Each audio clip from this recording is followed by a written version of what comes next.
But let's move on. So some natural movement. Today, I'm going to keep it pretty simple. Getting from the floor to standing up again. So all I want you to do is get our stance, our proper positions ready again. Feet parallel, second toe under the middle of the ankles, under knees, under hips, and upright.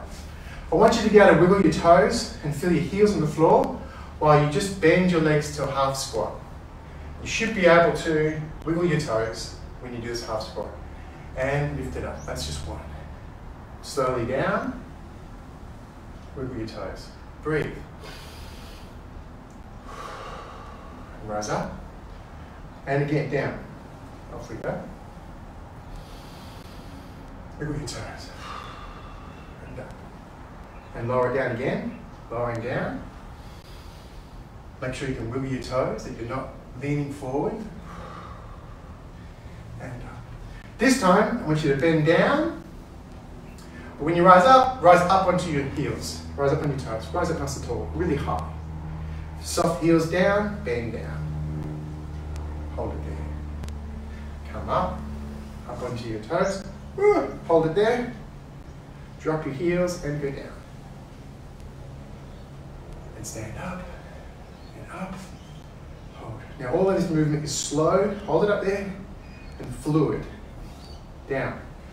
Slow movement is your body's best friend. And up. Rise up. Now stay up there. Stay up there. Keep your heels off the ground. Bend your knees. Keep them off the ground. Hold it up. Hold it up. Get down to about 90. Hold it there. Try and relax.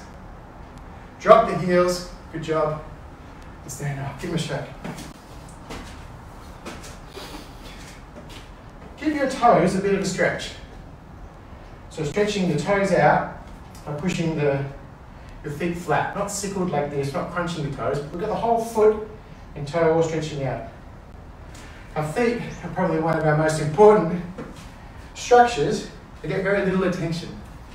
They certainly don't get stretched out like this very often. And so you should give them a chance to stretch out over the top of its musculature. Good, all right, we're going to go back into it. This time we're going to bend, so bend with me.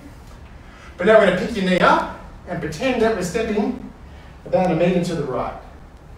Keep the other foot grounded. Bring this other one back up. So if you're getting your foot over a fence and down. Bend, lift your left leg, over a fence, step away, totally balanced. Stay in control of your balance. And down. Bend and up, step over the top. Step away, but that foot doesn't move, right?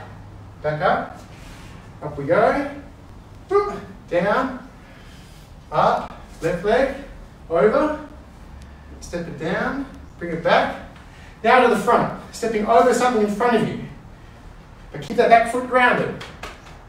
Try and get your weight back over on that back foot, lift it over and put it down again, other leg, lift it up, step over something imaginary, lean forward, get your weight back. Pick your leg up, put it down. Now I'll step behind us. Pick your leg up, turn around, over something imaginary behind you, come back, bring it back again, over the top, put it down. Other leg. Up, around, behind you, come back, bring your leg up, and down. Now let's go all 4 directions again. So bend, lift and step over to the right. Good. Bend, down, over to the left, up and over, good, to the front, so we go bend, step up and over to the front, back, and bend, up and over to the front, other leg, good, and bend, up and step behind you, good. Always balance, that base leg never moves. Bend, up and back. Good, bring it back and bend. Okay, good job. Whew, sweating in here. All right, let's move on to another kind of ground transition or another transition from floor to stand. These ones are just more leg strengthening and getting our hips ready for getting a lot lower to the ground. Okay, so feet slightly wider than parallel apart. What I want you to do is to place your hands down in front of you so that it's like foot, hand, and hand. So there's kind of you're just in front of yourself, but you've got a gap. So down to the floor, hands off to the side. I'm going to my right side. I want you to get your right knee, put it through the gap of your both hands, and stick your right butt cheek on the floor and sit down. Lean forward, your hands are on either side of your knee. Pivot your toe under, and you're back to stand again. So down we go. Right knee shoots through the middle between your hands. Put your butt on the floor and sit. This is a figure 4 shape, and we'll use it a lot in natural movement. Back we go. One more time, same side. Hands going to the right. Knee shifting through the gap. Butt on the floor. Figure 4 shape. Hands down either side of the knee. Pivot and stand up, head and shoulders first. Let's try the left side. Down we go, slightly off center. Left knee goes through the gap. Butt on the floor. Figure 4 shape. Pivot back to stand. Again. Down, hands off center. Knee through the gap. Butt cheek on the floor. Making a figure 4 shape. Hands on either side. Butt off. Pivot back to your toes. Push yourself off to stand. Let's go either side. Right side. Off center. Knee through. Sit. Back. And stand. Off center to the left. Knee through. And sit. Pull it back and stand. Right side. Knee through and sit. And up. Left side. Knee through and sit. Good job. When you're getting off the floor, anytime today, let's keep going. Right side. Try and use this shape. Try and get yourself into a figure 4 shape. Push yourself off and stand up. Left side. Good. And up. And one more. Down. Good. Good. Good job. I wanted to just cover, we'll return to that shape and we'll add on to it and make it more complex. In fact, everything we've just done, we add on to over time. So if you can imagine that these particular shapes that we did, just jumping over, we would hold some weight in one hand and do this as a weighted exercise. Or a weighted exercise while we balance on something with one foot. So it becomes a balancing activity and a weighted carry. So working our entire body. Everything that I do in these sessions rolls into something else. So we'll try to learn the basics and the foundations and then add more complexity over time.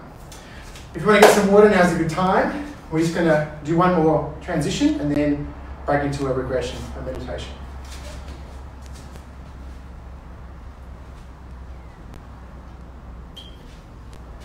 You really are helping me stay sane, guys, by sharing this with you. Cooped up here. It's a nice place, but anywhere you're cooped up never feels good. Okay, last transition. It's a classic tripod transition. This is a floor to stand transition, but it's one that leads directly into all kinds of things like vaulting, for example, climbing activities. So get your head around this one, you will see it repeated throughout your life all over the place. Again, what we do is we have our hands, our feet are parallel, a little wider than hip width, hands off to the side, just ever so slightly. But now, rather than dropping our knee through our hands, we shoot our right foot through the gap between our foot and our hand, and it sits us down like this. So I've got my hands haven't shifted, my legs now out in front. I want to come back, so I'm going to put some weight on my hands, bring that foot underneath my body, and then I can stand up again. So again, hands down, and my right leg is going to shoot through this gap. And there I go. Underneath, stand up. Let's try one more time. Hands down, leg through, swing that leg back, and up we go. Let's try the other side. So hands down, two hands. Sweep my left leg through the gap and sit down. Bring it back. Standing up, down. Left leg through the gap and up. And last one, hands down, left leg through the gap and sit. Okay, 10 minutes of just groundwork, so mobility. Maybe your heart rate's racing a little, maybe you're sweaty, maybe you feel your legs working, maybe you feel your hips kind of nice and warm now, which is great. For me, fitness training is not supposed to make you hurt like crazy the next day. You should wake up tomorrow feeling, maybe you did some exercise, but you still feel good. I don't want to break anything or tear anything down. I just want to add on to your mobility. Last thing I want you to do before we go into our meditation is to stretch your wrists out. Turn your hands back. If you do a lot of desk work, you should be doing this like computer work, you should be doing this all the time. Maybe grab each individual finger and give it a stretch.